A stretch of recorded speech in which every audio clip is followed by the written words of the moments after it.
Okay. Okay, we're going to get started. Good evening. Thank you so much for joining us this evening. My name is Heather Goldberg, and I am the co-chair of the Engaging in Education Committee. My co-chair, Barbara Kochberg, and the SATO committee are thrilled to present the impact of the pandemic on the Jewish community. We have some wonderful presenters to give us insight into this very, very important subject matter. Before we get started, I would like to introduce the moderator for the discussion.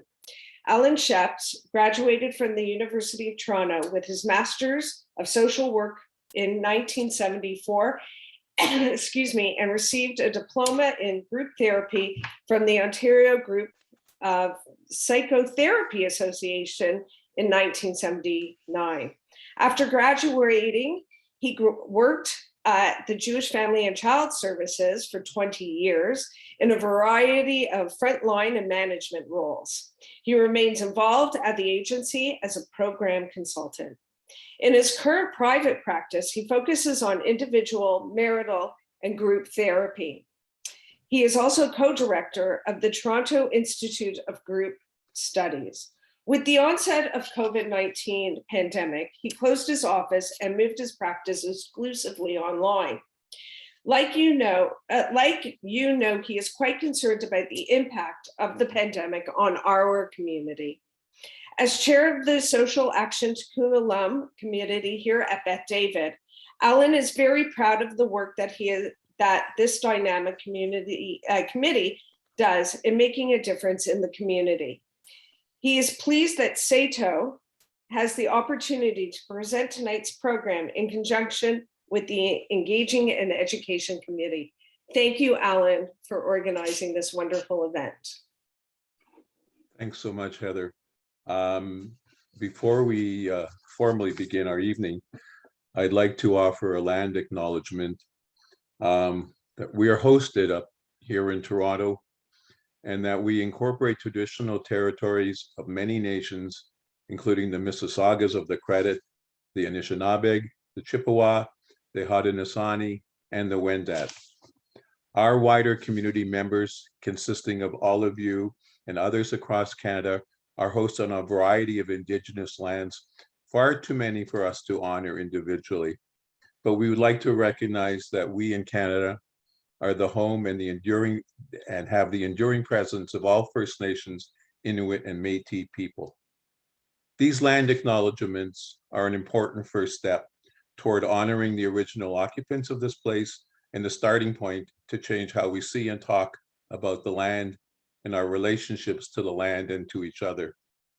More important than ever, during this time when every aspect of our world faces extraordinary challenges, we can only affect real change by pushing ourselves to examine our own biases and engage in conversations with one another. That said, I'm particularly honored this evening to invite Dr. Marshall Cornbloom and Ms. Talia Breslin, because both Marshall and Talia have an enduring and ongoing connection to the agency of my own personal growing up, I should say. For 20 years, from the time I graduated, I was working at Jewish Family and Child Service. And at the time I was there, Dr. Cornbloom was a child welfare consultant, has continued his role over the many years.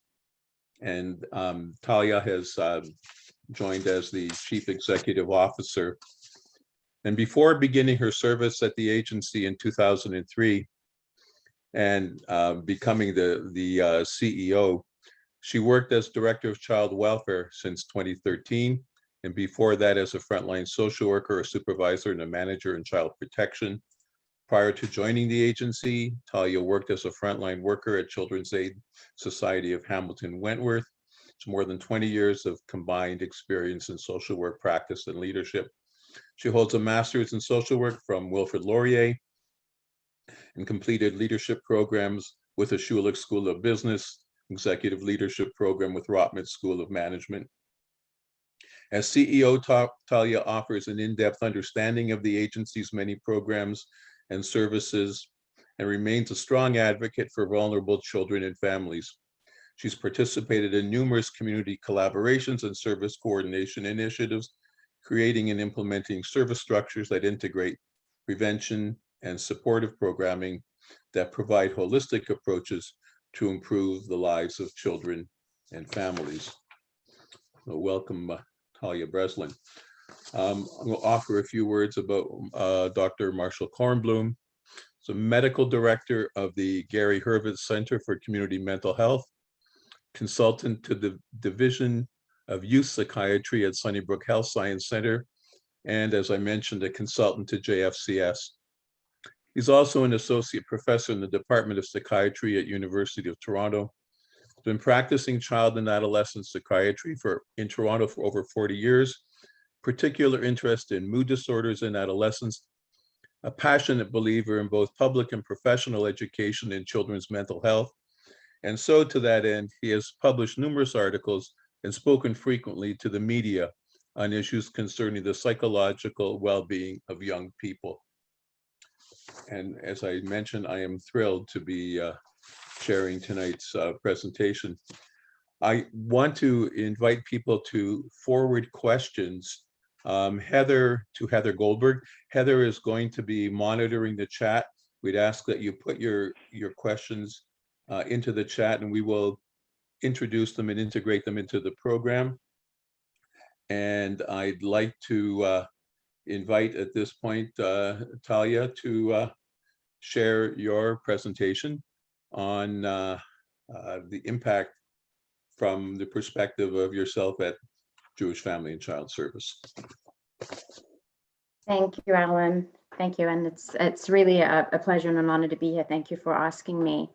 I'm going to share my screen. I did put together a few slides just to illustrate some of the impacts that we've seen at the agency from the pandemic. And largely, though, open it up hopefully for discussion. I think that the best way to capture the impact is really to talk about it as opposed to just seeing statistics and slides. But I do think that those will aid in terms of really making let me rephrase that the data really does make the impact a little bit more salient when you see it. To say that the pandemic has had an impact on the world and specifically in our community would be an understatement. And we have definitely seen that at Jewish Family and Child Service. I'm not sure how many of you are familiar with the agency, but we, actually, let me just back up a second. We're a multi-service agency that has the mandate to service the Jewish community in Toronto and York Region as the Children's Aid Society in terms of abuse and neglect and keeping children and families safe.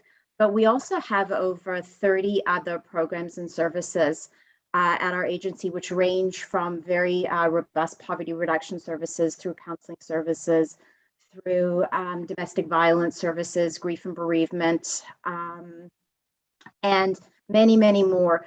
And we have seen the impact on the community in pretty much every single area that we touch.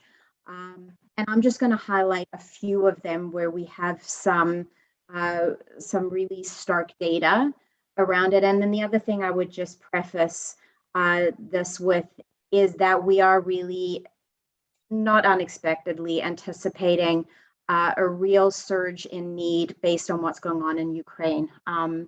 Our community is reeling. We have a large amount of staff and community members with loved ones in Russia and in the Ukraine, and we do anticipate that this will have a huge impact on our overall services, but in particular, our Holocaust Survivor services. We're anticipating that we may end up having some more survivors come to the GTA in terms of seeking refuge, as well as potentially vulnerable and parentless children. So we're working quite closely with UJA right now around that. And that's just, I mention it because it's really compounding the impacts of the pandemic that we have been experiencing over the last 2 years.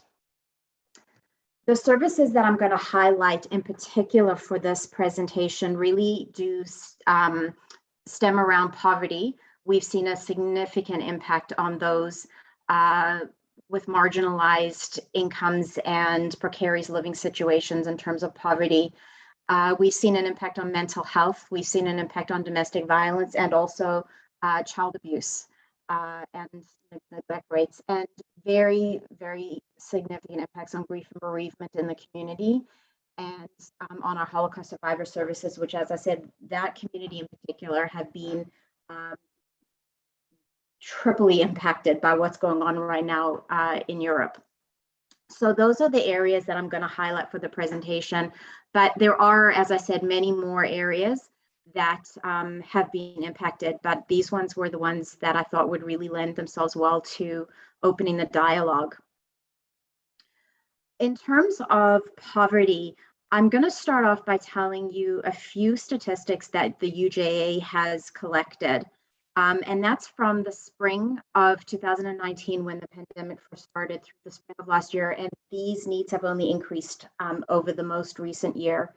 We saw that the number of community members who were seeking human services support through UJA-funded agencies grew from 22,000 to 30,000 people in the community. We saw 52% increase in those seeking Holocaust Survivor services, a 53% increase in those seeking mental health services, and most concerning and alarmingly, a 660% increase in those seeking food relief programs. As I said, the impact on poverty and those living precariously has been profound. That is great UJA data, and now I'm going to go into some more specific data that we saw at JFNCS in particular. What I want to talk about, first of all, is let me just outline what our poverty reduction services are at Jewish Family and Child Service. We have a supplementary financial assistance program, which is a program that offers direct financial assistance to Jewish community members who qualify for what we call a budget. So it's a monthly allowance, and people qualifying for that are living very, very, very poorly, for lack of a better word. They are living below what we call the low income cutoff line, or LICO. And to give you a sense of that, a single person to qualify for that would be bringing in an income of around $12,000 a year. So it's a very low cutoff. So there are many, many, many people who are what we call the working poor, who don't necessarily qualify for that financial assistance budget or monthly stipend. So we have a slew of other services that we also offer through this program. We have housing supports, we have financial empowerment and problem solving, or FEPS is what we call it, which is somebody who helps people in the community by gaining access to government grants, other eligibilities that they might be eligible. For example, there's the child tax credit, there's pension allotments, and many, many other government subsidies that people are entitled for that they oftentimes don't know about. So this worker helps them gain access to those government allowances, and also helps them with budgeting, with spending 4 hours on the phone with Rogers to try and get their phone bills down, that people just don't have the mental bandwidth to deal with when they're really living with trying to figure out how to put food on their table. So it's a very, very large poverty reduction program. It's one of the programs that we are the most proud of at Jewish Family and Child Service. It's very, very innovative in terms of looking at the person as a whole and helping them to elevate themselves out of poverty when at all possible, as opposed to just say money in, money out, giving a paycheck. So a few areas within poverty reduction that I'm going to talk about.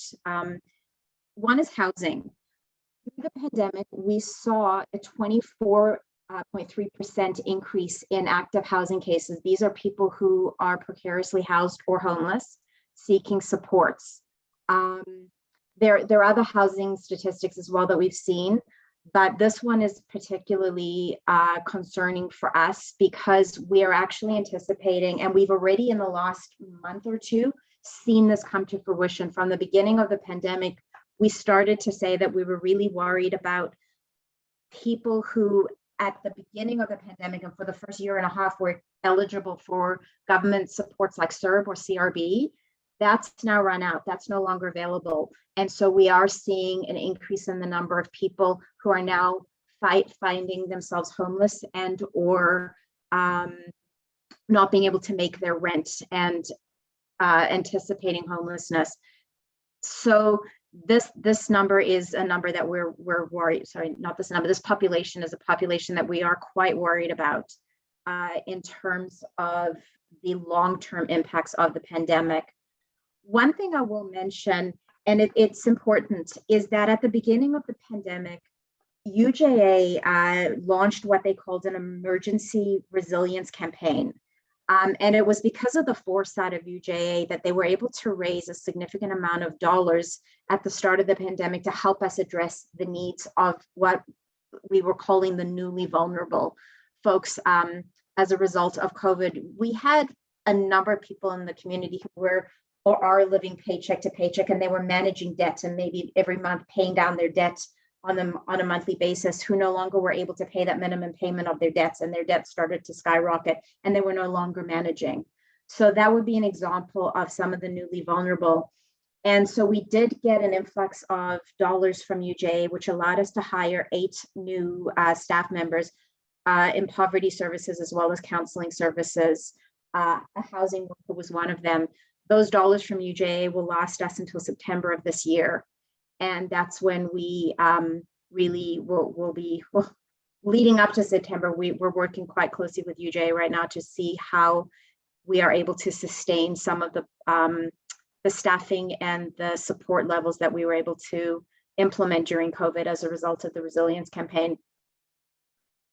The financial empowerment of problem-solving workers, we saw cases go up significantly in this area too, in terms of the need for people to get support in accessing those benefits, in managing their debt, in paying their taxes. That's something else that the problem-solving, the FEPS worker does, is she runs a tax clinic and helps folks to pay their taxes, because a lot of the times the reason people aren't eligible for some of the supports is because they haven't filed their taxes in years. So she helps them catch up on that, and she will spend a significant amount of time with CRA to help people resolve that debt that they sometimes have with CRA.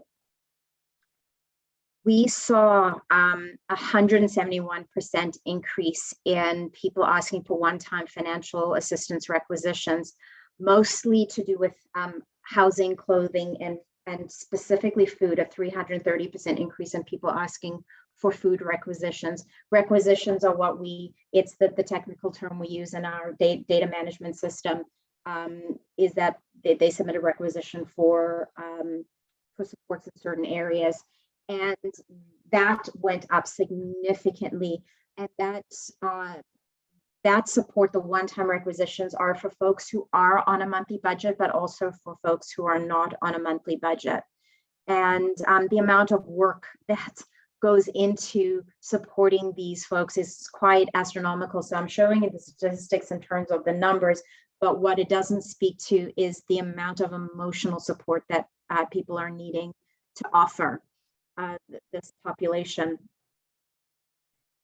Which does bring us to the next area of mental health. One area that we've seen a significant uptake in mental health is in child and adolescent mental health. The child and adolescent population are in crisis. I'm not going to speak about that in detail because I know Marshall's going to speak about that in probably a lot better detail than I could do justice to for that. But we are definitely seeing it in our child and youth populations. The schools are desperate for increased support, and we now have a wait list for child and adolescent mental health that we've never had before in terms of being able to offer counseling, and that is in addition to hiring 2 additional child and adolescent mental health workers.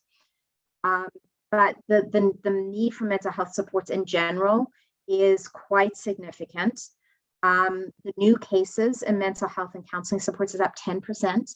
Our active cases are up 11.2%. And this number is a very significant number, which is the length of time that a worker spends with the client in those counseling sessions and in supporting the clients is up 52.2%. So the cases and the needs are more complex. That statistics and the next statistic, the number of contacts per case being up 41%, speaks to the complexity and the need for people to have more frequent and more in-depth support than they've ever needed before. Our women abuse cases skyrocketed. At first, you'll see at the very start of the pandemic, they did drop, and that we largely attribute to the lockdown orders and people at first not realizing that this would go on so long, and people were not reaching out for help right in the beginning. And then you saw that people were stuck at home in isolation with their abusers. People were out of work. They were very, very stressed. They were not able to just go for a walk and cool down. And the amount of stress within those confined spaces really escalated. And the women seeking support in domestic violence, they were also not able to, say, go to a relative or neighbor for a weekend or whatnot. All of those coping mechanisms that a lot of people had prior to the pandemic were no longer available. So I think I have a statistic. Yeah, I do. This next statistic talks about the length of time that the women abuse workers were now spending on calls with the women abuse workers. It went up quite significantly once people started to realize, oh, wait, this pandemic's not going anywhere. And then over the holidays, the Jewish holidays, the length of time did go down a little, and then it went back up again. We saw the same phenomenon in child welfare. The child welfare community was particularly worried at the start of the pandemic when the children were not in school anymore, and teachers, who are one of our largest referral sources, were not there to check in with the kids, and the amount of calls that came in through intake regarding children in need of help dropped drastically across the sector. And then we started to notice that the complexity of the cases coming in was through the roof. We had an initial significant uptake actually in young mums not coping and the need to bring newborns to a place of safety. And that ability for families to have respite and to have grandparents stop in or neighbors stop in or offer respite became non-existent for a period of time in the pandemic. So we really did see a heightened risk for newborns in the pandemic. That does seem to have plateaued somewhat, and we're back to sort of more manageable levels with that as people have started to get more support, and also the in-home supports that we were typically offer families. So whether we would help to support families by bringing a child and youth worker or a night nurse or whatnot to help support families, people are now offering those supports again. This is an area, and I think Marshall's going to speak about this a little bit as well, but I'll talk about it more generally in the Jewish context. People's ability to grieve the loss of their loved ones became very, very complicated over the pandemic for a few reasons. One of the reasons being that we were having more people facing death than before by virtue of the illness and being ill and contracting COVID, but also by virtue of not being able to be around their loved ones as they were passing or ill. There was very, very complicated factors that were compounding the grief, and then throw on top of that not being able to honor our traditional grieving processes like the Shiva, like the ability to support loved ones in those times, had such significant impact on the community that we actually saw 1,000% increase in folks seeking counseling for grief and bereavement support. We started to run groups, losing a loved one during COVID, which we'd never run before. We never had grief and bereavement groups. Those are now one of our most populated groups that we have at the agency. We also created grief kits that we've been giving out to families in terms of giving them coping mechanisms to help them through the grief and bereavement process. But this is something that we're anticipating likely is not going anywhere.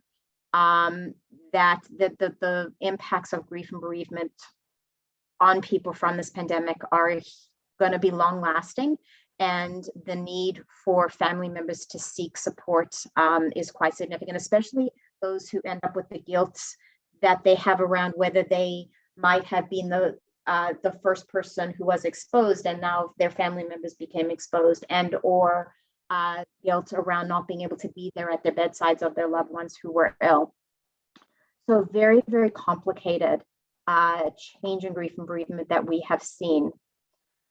And then the other area that we really saw a huge impact is with our Holocaust survivors. And as I said at the beginning, this particular group have suffered a double whammy, for lack of a better term, recently with what's going on in Europe.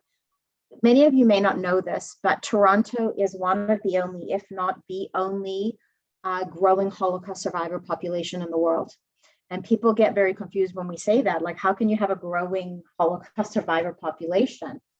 The reason we have that is because of our immigration and the amount of people who have Holocaust survivor loved ones abroad who are now getting too old to take care of themselves. And so they're bringing them here so that they can help to take care of them, as well as the fact that many survivors who even were here before, traditionally, many had been resistant or reluctant to get supports, but then they reached a point where they just could not manage on their own anymore. And so now they have been seeking supports.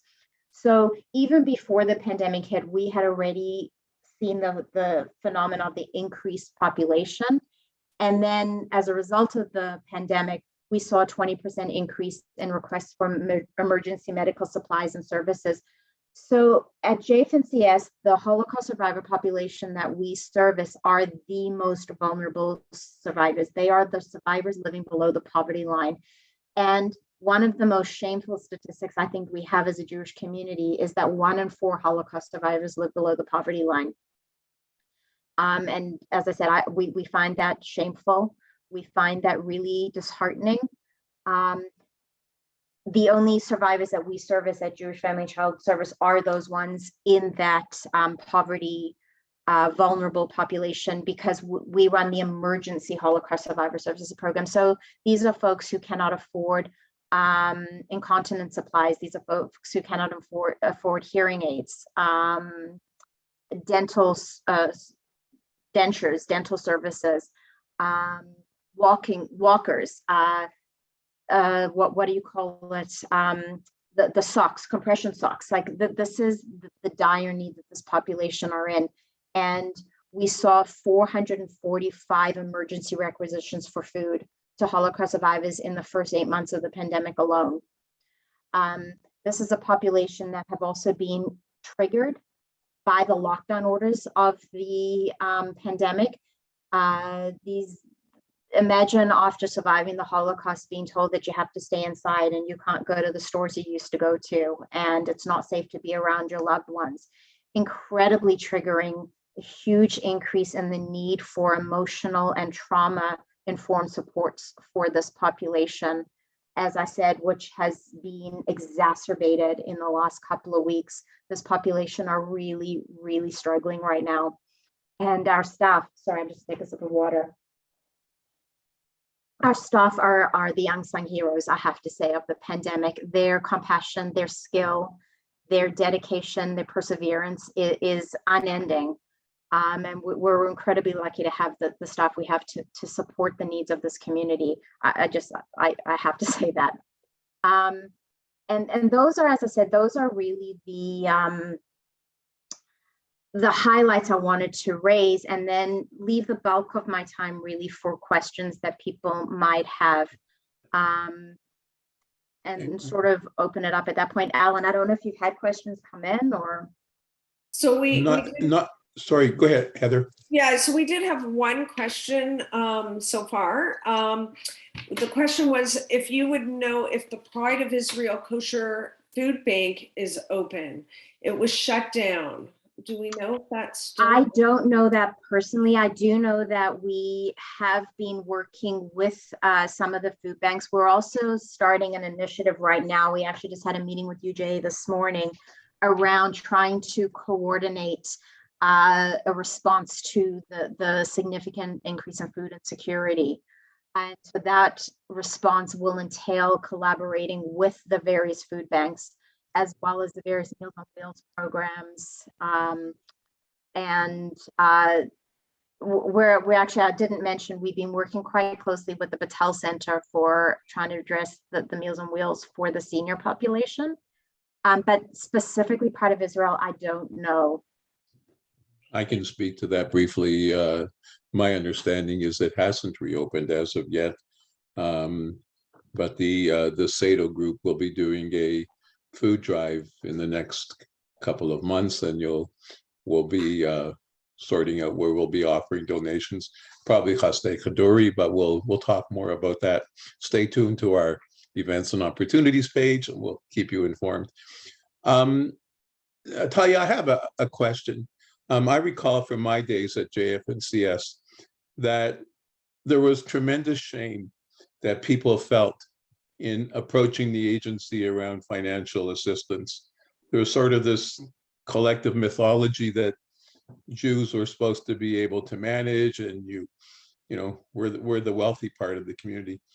I'm wondering how, with the tremendous increase, how are people approaching the agency? And is there the same degree of shame, or is there a greater acceptance that this is something that affects everybody? That's part A. And part B, is there a difference in terms of serving Jews of color, in terms of their needs? And because we've heard a lot in the community in terms of the needs of racialized groups, and I'm wondering if that extends to the Jewish community. So those are my two questions that I wanted to toss to you. Good questions. I'll speak to the first one first.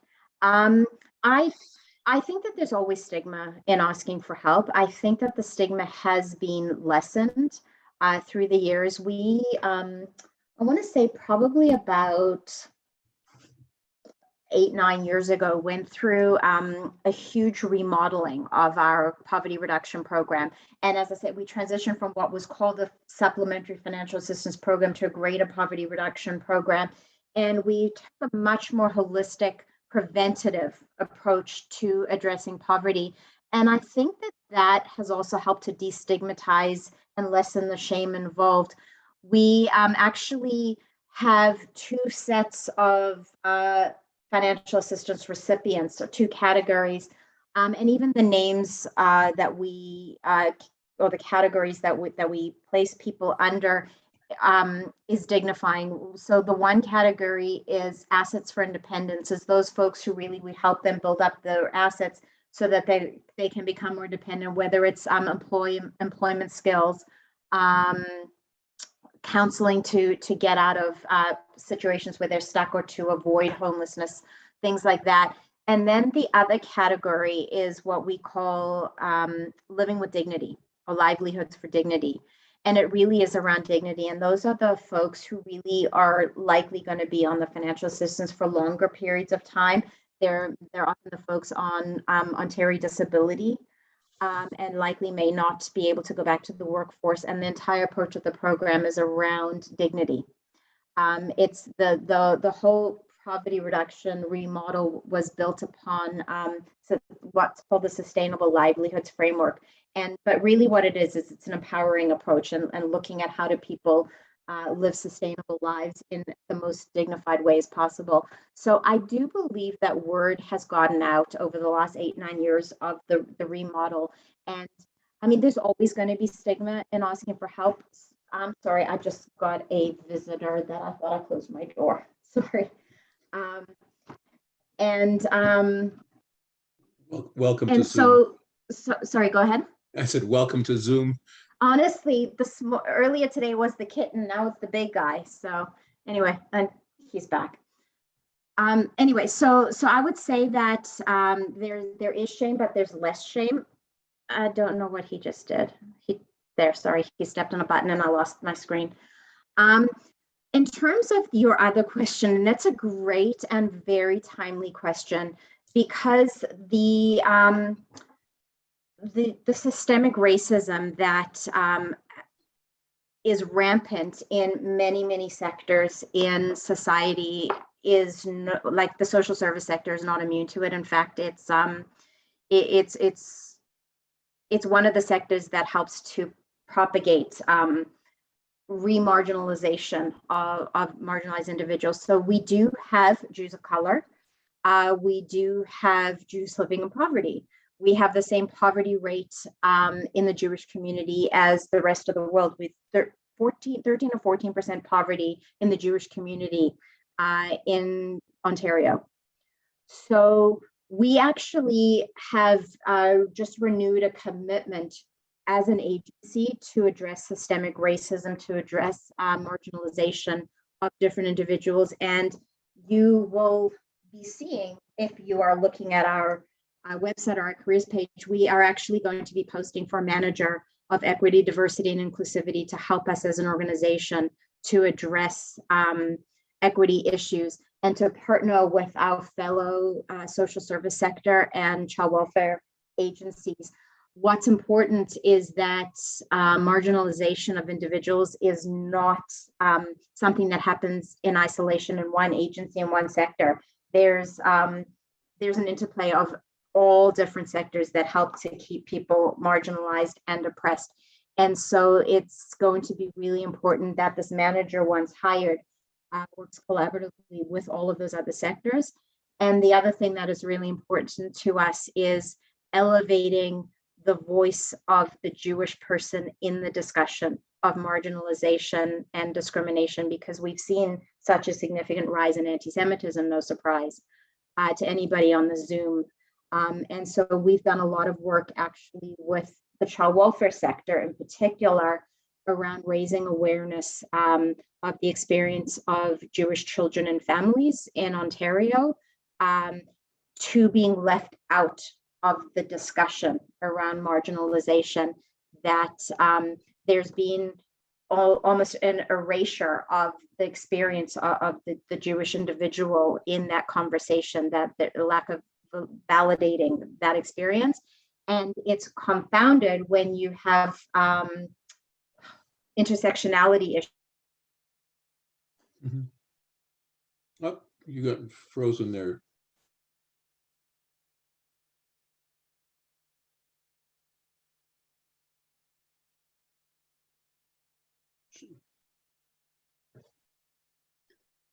I think what Talia was going to say about intersectionality is that the combination as well.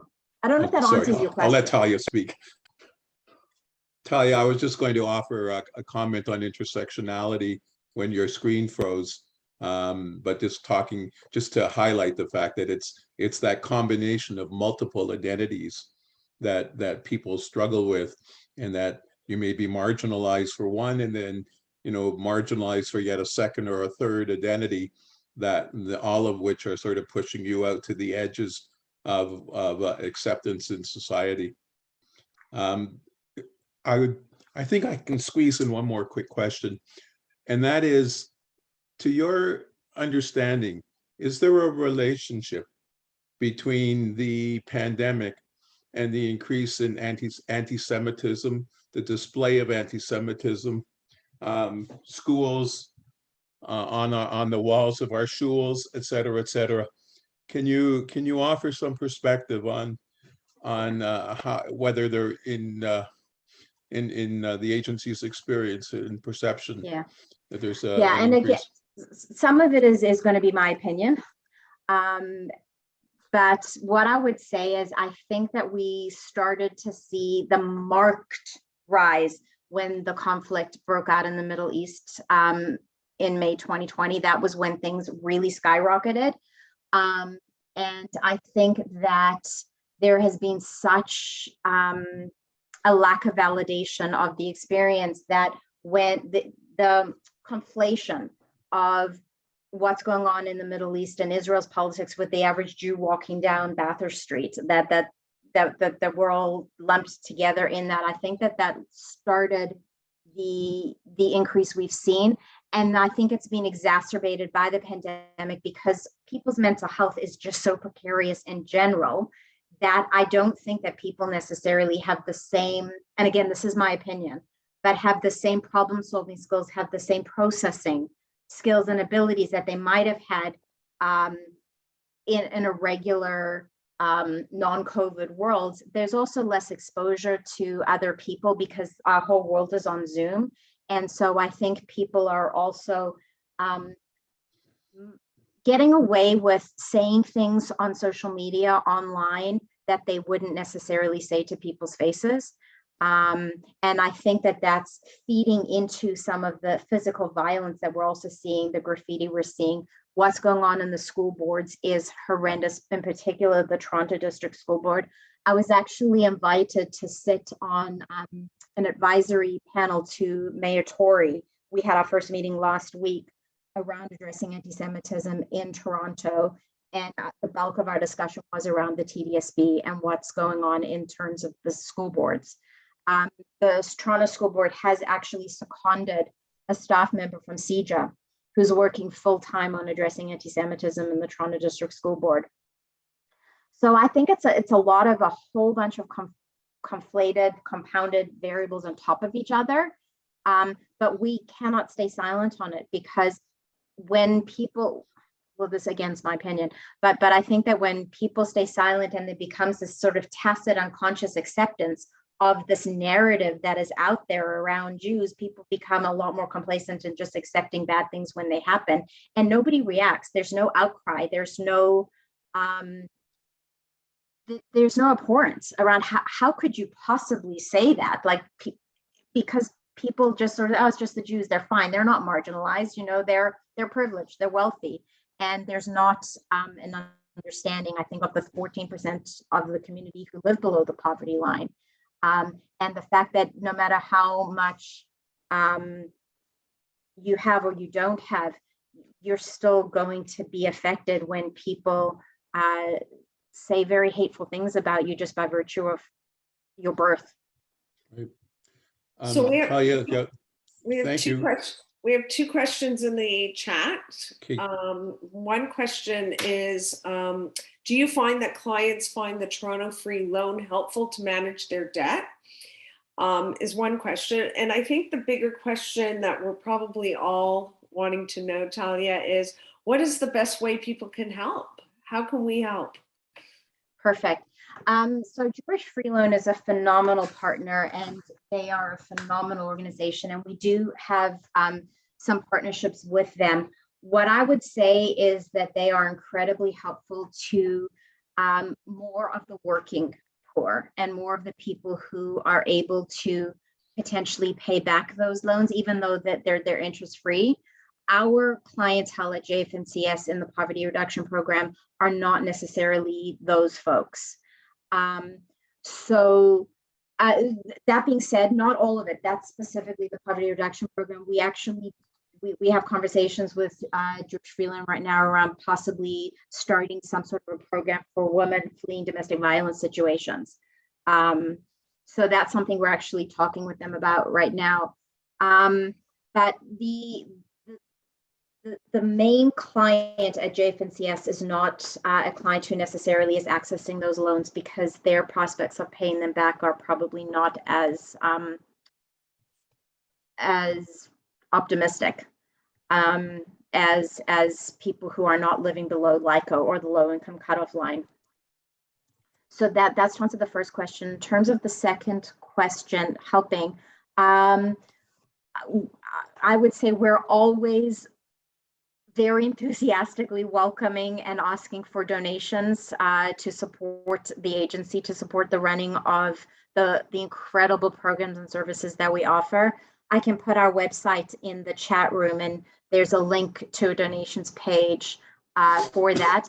We also do look for volunteers, and we do have some volunteers. There's a couple of ways to volunteer. You can volunteer directly with our agency, or you can also volunteer through UJ's Genesis program, which is all the Jewish Human Service agencies as well. So I hope that answers that question, but we have an incredible development and fundraising staff who would be happy to answer as many questions as you have around how to donate, how to specifically allocate to a specific area or not. Mm-hmm. And yeah, they really are great people. Right. So that's JFAND. I'm going to put it in the chat. Okay, good. Thanks. Okay, Talia, we're going to go to Dr. Marshall Cornbloom now. Marshall, can I invite you to unmute and visify yourself? Again, I would ask if people could put their questions in the chat to Heather's attention. And the one thing that I would ask, because Dr. Cornbloom will be talking about in terms of some specifics, that I'd ask people not to share detailed family information in the questions. So if we could keep them to a little more of a general nature, that would be appreciated. Dr. Cornbloom, would you like to begin and to share your chat? Share your slides, and I invite people to also to go on speaker view to see Dr. Cornbloom in all its glory. Thank you. Now, Alan, I thought you were going to share the slides for me. I'll do that. And I'll just let you know when to switch to the next slide.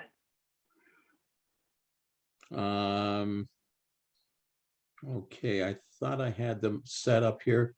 Not. Okay, would you like to begin? And in the meantime, yeah, sure. I will grab up that presentation. It didn't go onto my share screen. Sure. Thank you. So the topic of the title of my talk today is Grieving and Gratitude. So I will be touching a little bit on what Talia touched on in terms of the grieving process. But I'm also going to talk about gratitude because I don't want to end on a bit of a downer. And I think there are some silver linings to the impact of COVID on young people. Not a lot, but some. Enough that, I think we need to approach this in a balanced way. So that's why it's called Grieving and Gratitude. There are, as you'll see in a moment, there are losses, but there are also opportunities. So let me start out. Whoops, we had it there for a second, Alan. Okay, right there. Oh, this one right there. Is that okay now, Marshall? Yeah, okay. That's good. All right, so I'm just going to start off with some quotes from a project called the Pandemic Journaling Project. This is a joint initiative of the University of Connecticut and Brown University, where a professor of psychology invited people to journal about their impressions and experiences of COVID. And so these are excerpts from the Pandemic Journaling Project. Right now feels like every other minute of the day, of the week, of the month. Right now feels like forever. Right now feels so long and without any end in sight, without a change.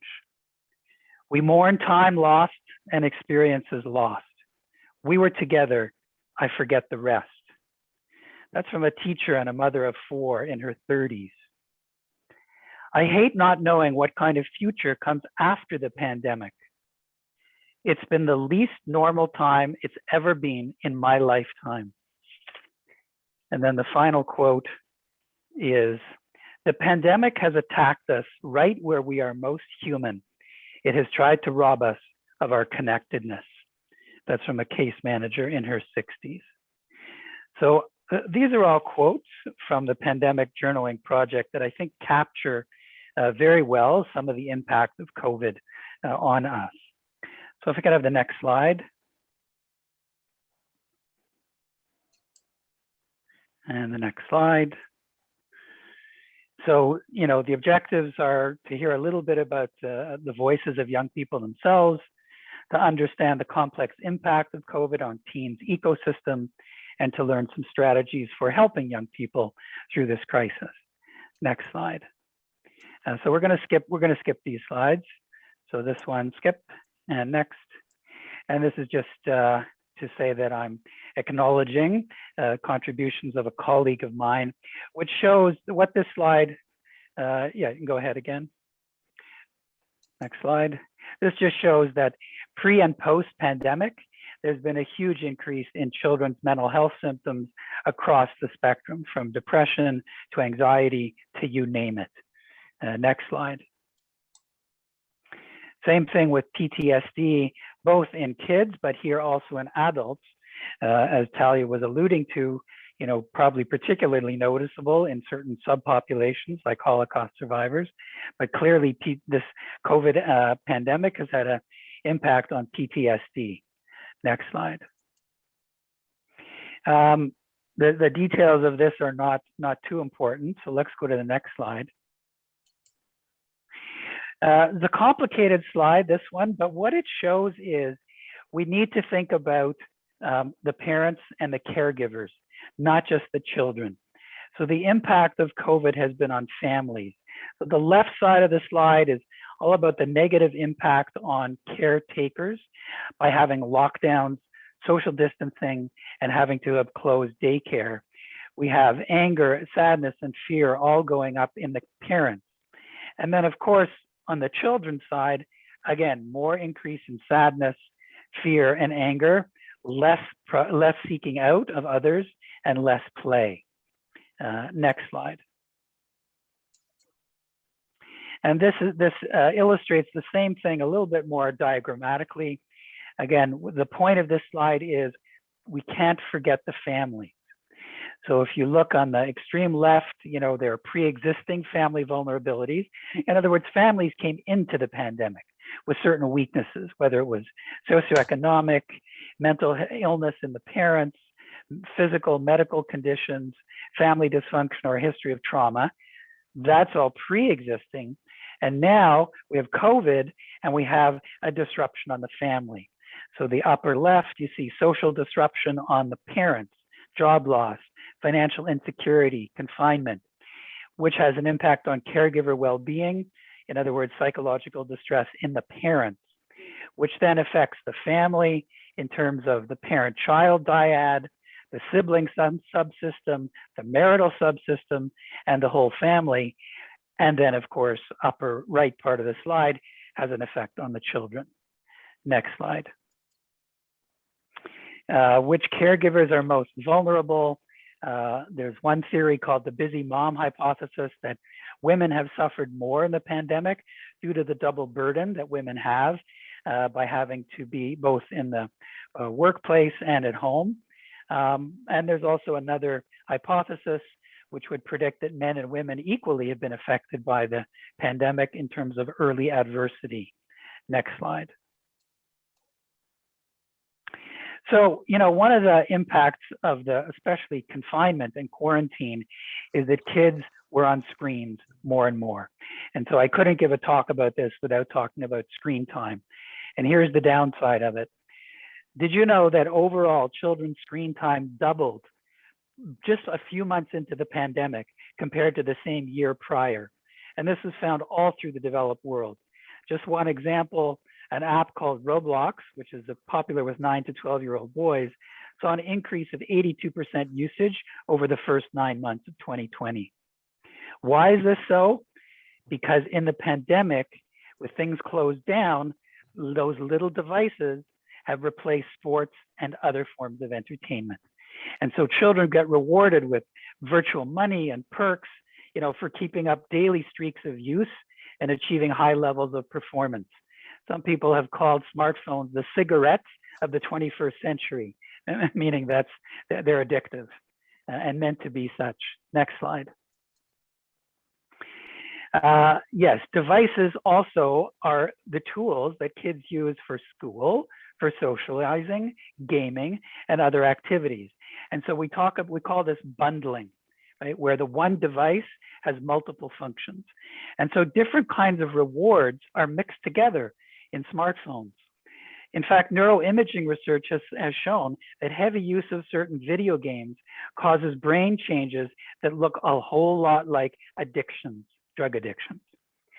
We've seen steep increases in children in both nearsightedness, myopia, and obesity.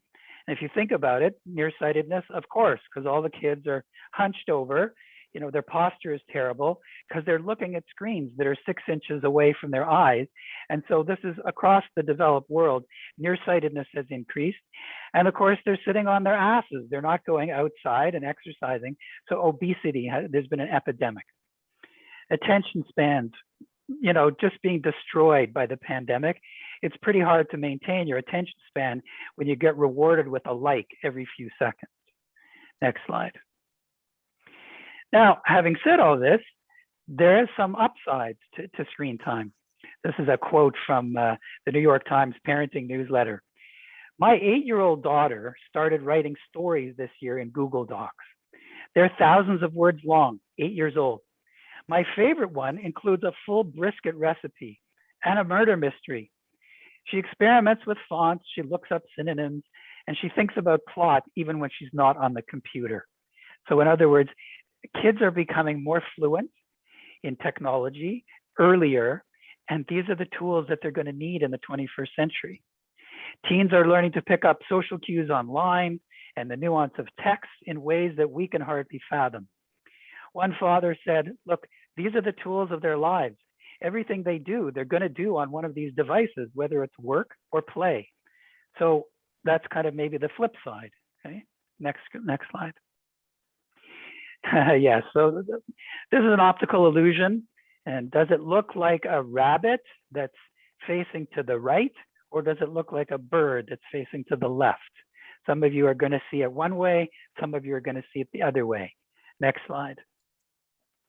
And of course, this famous optical illusion, which is either a vase or two faces looking inwards, depends on how you look at it. Next slide. And so, depends on how you look at it. Which way are you going to look at the pandemic? Actually, there are some subpopulations that have done well in the pandemic. For instance, kids with social anxiety, shy introverts have done very well. Kids with Asperger's disorder, kids who love technology. Believe it or not, some kids with ADHD and gamers. Some kids with OCD who feel vindicated by their germophobia, right? Like now we all have to wash our hands, and it's like the kids with OCD are saying, see, I was right.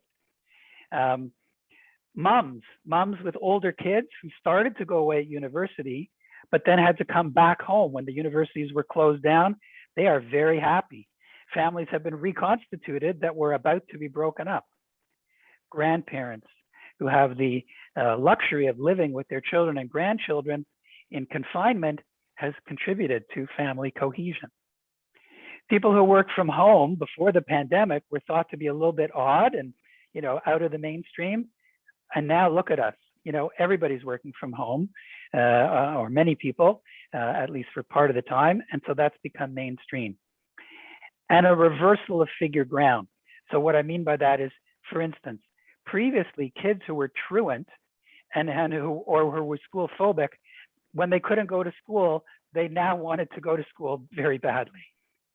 Previous social phobics who got in trouble because they were truant, now were not in trouble because school went online.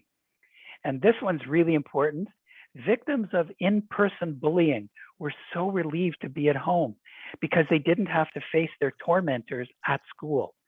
And so kids, victims who were of bullies were really, really happy to have online school. So these are subpopulations that actually their mental health improved during the pandemic. Next. So in summary, the pandemic has, of course, had many, many, quote, bad effects, losses, which requires grieving. but there's also been good. And these are opportunities that call for gratitude. Next slide. So on the loss side, in the community, we had, for sure, loss of in-person school, particularly rites of passage. I see a lot of kids in grade 11 and grade 12. For 2, now 3 years running, they haven't been able to graduate. No prom, no convocation, no award ceremony. So the loss of the rites of passage, especially for kids graduating high school, has been huge.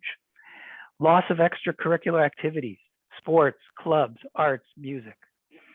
Loss of access to in-person therapy. So all of us, psychiatrists, psychologists, social workers, we had to pivot and switch to virtual in a minute.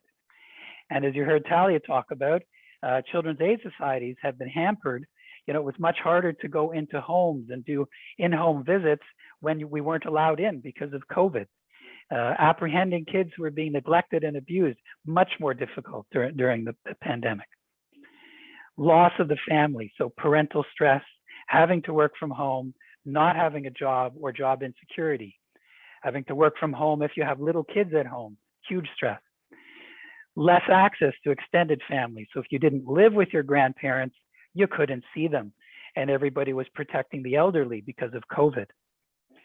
Huge increase in child abuse and neglect, just as there was an increase in domestic violence, as Talia spoke about, because people were confined with the perpetrators and shelters were closed. And so the escape routes were also closed off.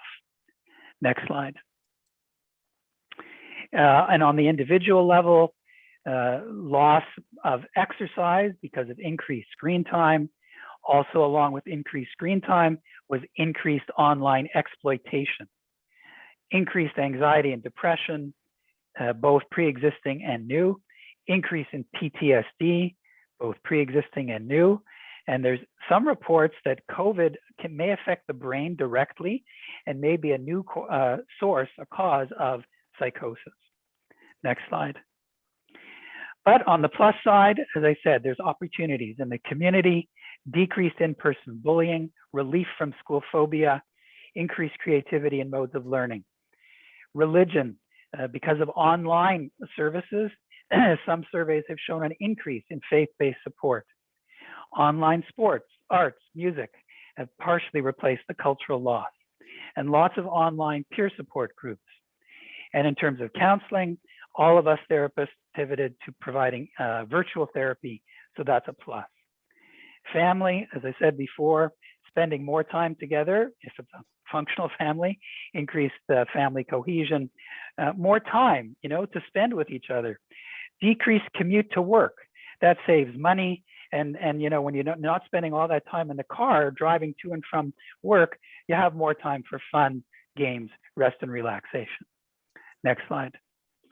And on the individual, as I mentioned, with kids, increased computer literacy and technological competence, increased chance to learn new skills, and some increased sense of control in terms of at least we can wear a mask, we can socially distance, we can wash our hands. Next slide. This is just options for responding to any problem. You can solve the problem, or if you can't solve the problem, you can feel better about it, tolerate the problem, or just kvetch about it. Next. Yeah, this is really important. So this is my plea to adults, the oxygen mask principle that you've all seen on the airplane. You must take care of yourself before you can do anything for anybody else. So parents, please take care of yourselves. Next slide. There are lots of online now technology-assisted parenting interventions.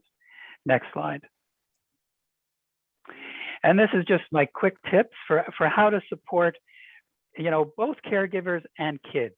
And it's a combination of validate, support, and give practical advice. So I imagine you're feeling X because this is validation. I just want you to know, so you're offering comfort, reassurance, understanding. Why don't we try? So the next slide shows an example. So I imagine, so this is what parents can say to their kids during the pandemic. I imagine you're feeling sad because you have to stay home from school and because you can't see your friends for a few days. And it was right in the middle of the art project you were loving. So now support. I want you to know it's okay to feel this way. I'm so sorry this is happening, but I'm here for you. And practical support. So look, when you're ready, why don't we go downstairs, get out those art supplies, and we can work on your project together while listening to Frozen. Okay, next slide.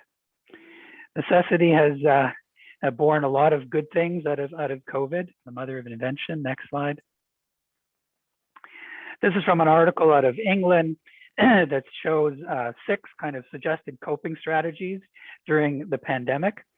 Learn a new skill, like how to cook, play a musical instrument, speak a new language. Connect with others. You know, hopefully maybe this is behind us a little bit now, but FaceTime, Zoom. Give of your time, and Talia spoke to this as well in terms of volunteering. Give of your money by donating. There's things we can do. Be physically active, exercise, so important during the pandemic. Maintain a normal as possible routine, including sleep, wake, and eat cycles, and think about systems. Next slide.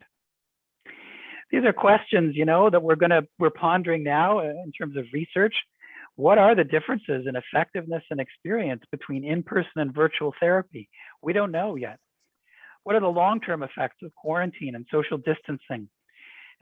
We don't know that yet. You know, what are the effects of masks on facial cue recognition in babies? In other words, what's the impact on attachment in infants who've mainly, you know, had to see a lot of their caregivers wear masks a lot of the time? And what is the best way to talk about COVID? We're not sure of that either. Next slide. This is my mathematics of mental health.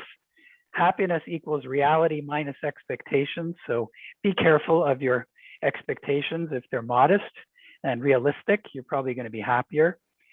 And, you know, there's 2 factors in mental health. One is what gets you up in the morning, and the other is what keeps you up at night. And ideally, you want that ratio to be greater than 1. In other words, what keeps you up in the morning is a little bit bigger than what keeps you up at night. All right, next slide. This is Mr. Rogers. When I was a boy and I would see scary things. Oops, just had a phone call. When I would see scary things in the news, my mother would say to me, look for the helpers. You will always find people who are helping. So important in this pandemic. Next slide. Of course, in the pandemic, grant me the courage to change the things I can, the strength to endure and accept the things I can't, and the wisdom to know the difference. So important here. This is 2 guys that are marooned on a desert island. How you cope? Look, one guy cuts down the one tree and he builds a raft to escape. The other guy, he builds a swing out of the tree. So again, different coping styles for different strategies. Next slide. Okay, we're coming towards the end here. This is a lovely thing that I extracted from the New York Times. My 12-year-old daughter, Audrey, told me recently on one of our many walks around the neighborhood that she would never forget this pandemic. She never wanted to take for granted having friends over, visiting extended family, or hugging her grandparents. She wondered, though, whether people would really live with new appreciation, or would we all forget? Would a hug or a handshake become commonplace again? Write down how you feel, I suggested. Record it so your future self will remember. And the next day, I spotted this letter on my daughter's desk, urging herself to read it in the future and remember what's important in life and ask her about it. So this is a letter, a 12-year-old letter to her post-pandemic self. And it reads, Dear Audrey, you are much older now, hopefully wiser, although sometimes that's not the case. You've probably forgotten about me. Well, I'm 12 years old, and I'm struggling with anxiety, hating virtual learning in this nightmarish pandemic. I could go on and on. Ring a bell? Anyway, maybe time machines exist in the time where you are, but they don't here. So I'm doing the next best thing. I'm writing you a letter that I hope you read every year on New Year's Day or New Year's Eve. I've come from 2020 to remind you not to forget. I'm sitting on my bed right now, tears still on my face from a fight with my mom. I love her more than anything or anyone, but we spent too much time together. And I'm aware of all those light blue masks hanging on the hooks next to the door in my kitchen. In a way, it still feels like the beginning when this whole crazy thing started. I'm sick of it. I'm begging you to remember, I didn't get to spend Thanksgiving with my grandparents when I've been waiting so long to act normally with them. Now it looks like I won't be spending Christmas with them either. In the United States, where I live, the coronavirus numbers are higher than they've ever been. I'm hoping and I'm going to pray for a Christmas miracle, but I have my doubts because I also hoped for an Easter miracle, and that didn't happen. I'm struggling and would do anything to get out of 2020 and this pandemic, to see my friends and family normally. You are able to do that. You have what I want so badly. So please, I urge you, enjoy your life, your friends, your family, your experiences. Remember, everything is replaceable and unimportant, but people are the only true thing that matter in this modern day world. Love your life and be filled with joy this year. Sincerely, you, age 12, Audrey, in 2020, the pandemic year.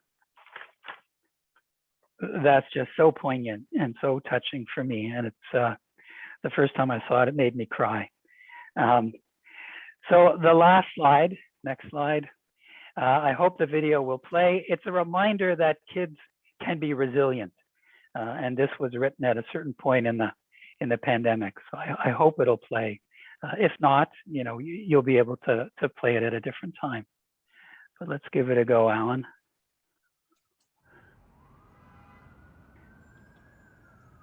Yep, that's the sound. Now all we need is a picture.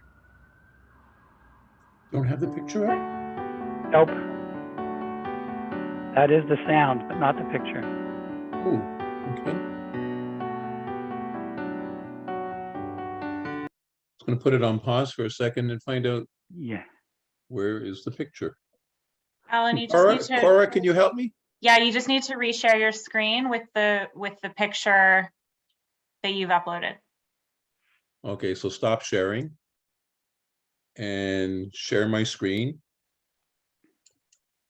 And one of these is the picture. This guy right here, I think so. Shared sound. If you show me what it looks like, I can tell you. No.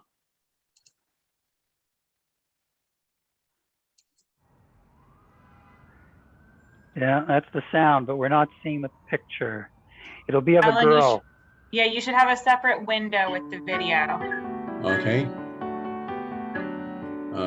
Separate window with the video.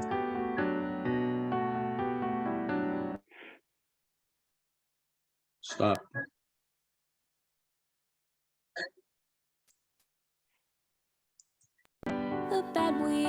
There we go. Can you make it bigger? And get rid of the, sign into Vimeo with Google. Get rid of that. But ooh, I'll still be working with you. You're why I do what I do. We're holding on for September. Can you make it bigger? There we go. Look, there we go. Perfect. Thanks for your help.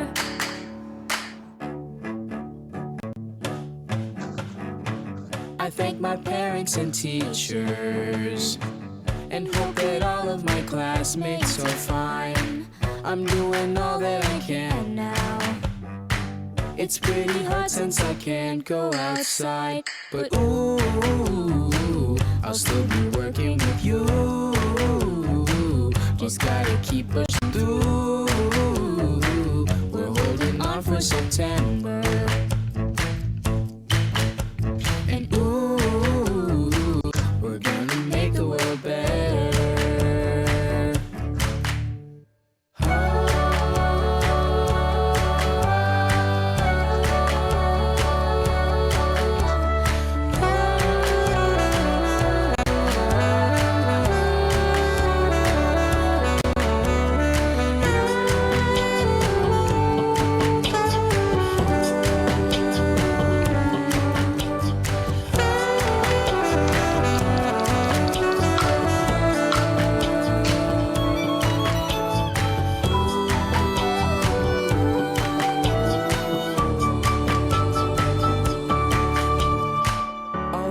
help me with homework. All those who work every day to save lives, Who give their courage and kindness, so we don't feel so alone all the time. I think we need to stay conscious. I'll offer all the support that I can. I'll tell you all that I miss you, and that I can't wait to see you again. But ooh, I'll still be working with you. You're right, I do what I do. We're holding on for September. And ooh, I'll still be working with you. Just gotta keep pushing through. We're gonna make the world better. And ooh, I'll still be fighting for you. And we'll get out of here soon if we stay in it together.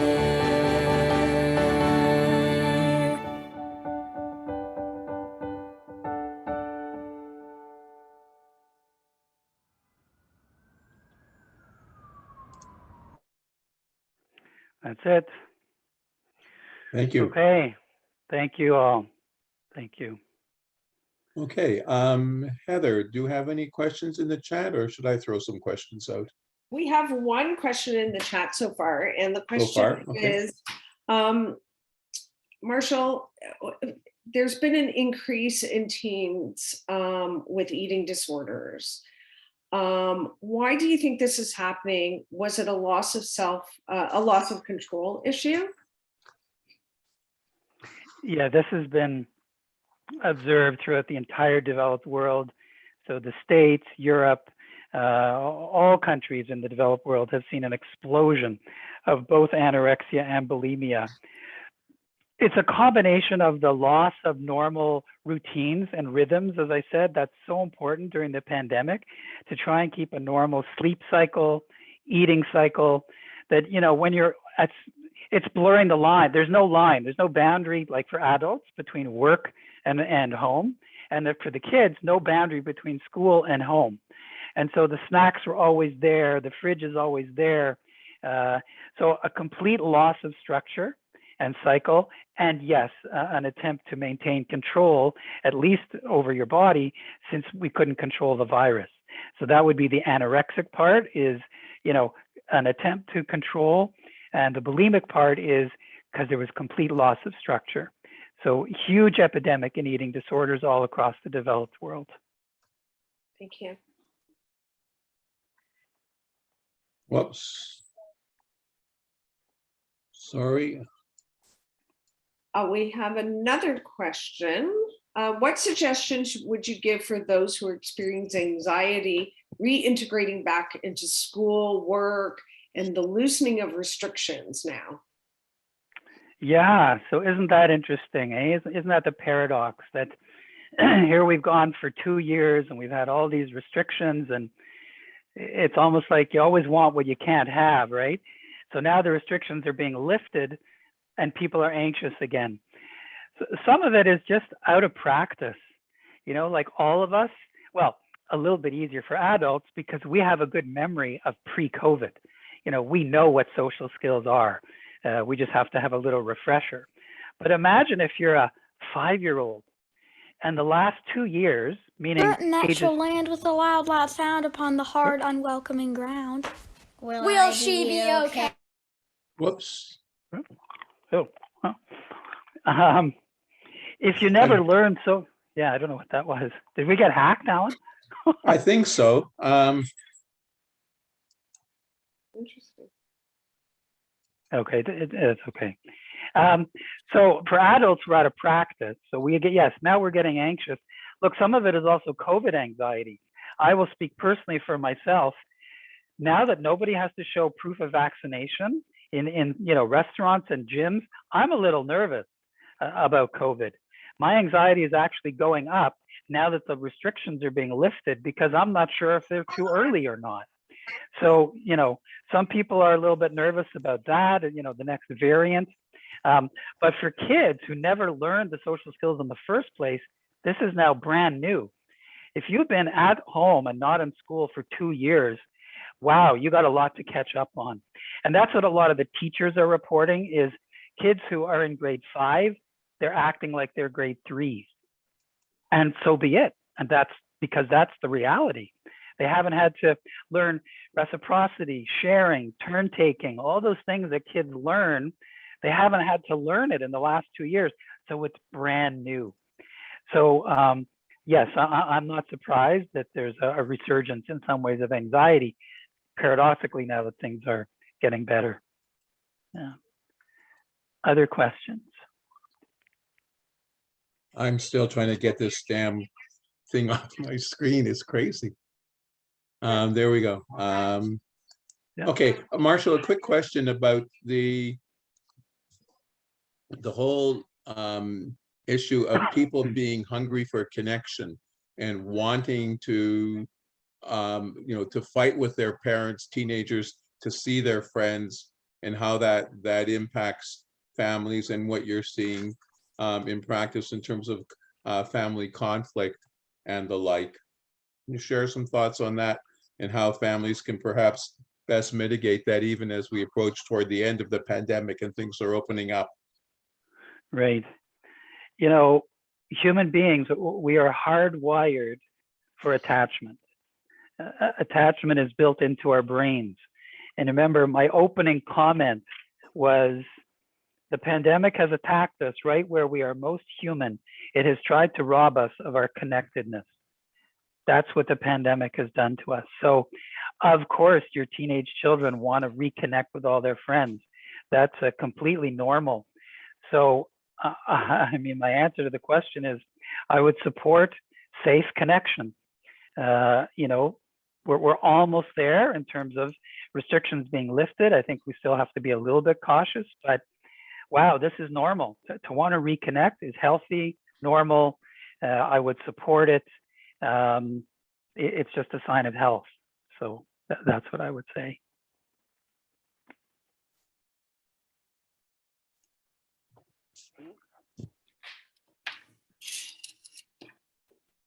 Other comments or questions? Other comments or questions? No? Okay.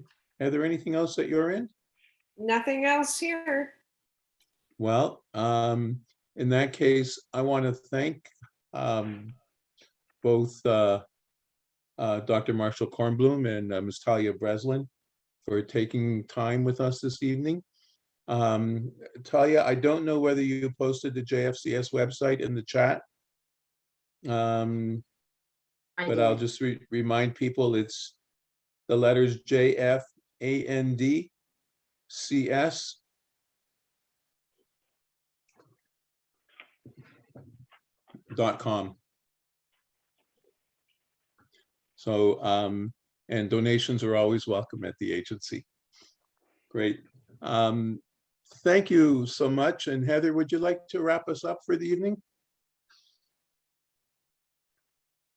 You think by actually being, doing this for 2 years, I'd figure out the unmute button. But thank you, Alan and Talia and Marshall, for such a powerful presentation. As a frontline worker in children's mental health myself, I continue to be amazed at all the severe impact that COVID has had on all of us, whether we are young, seniors, teens, parents. We have had an increase in mental health, food insecurities, those experiencing homelessness, domestic violence, and the loss of loved ones. We've also had the disruption of family and the impact of PTSD. As we return to the normal, whatever that may look like, we are grateful for those in the mental health, such as yourself, Talia, and Marshall and Alan, for giving us the tools tonight and helping us learn coping mechanisms and strategies, and to help us realize there are community resources out there to help.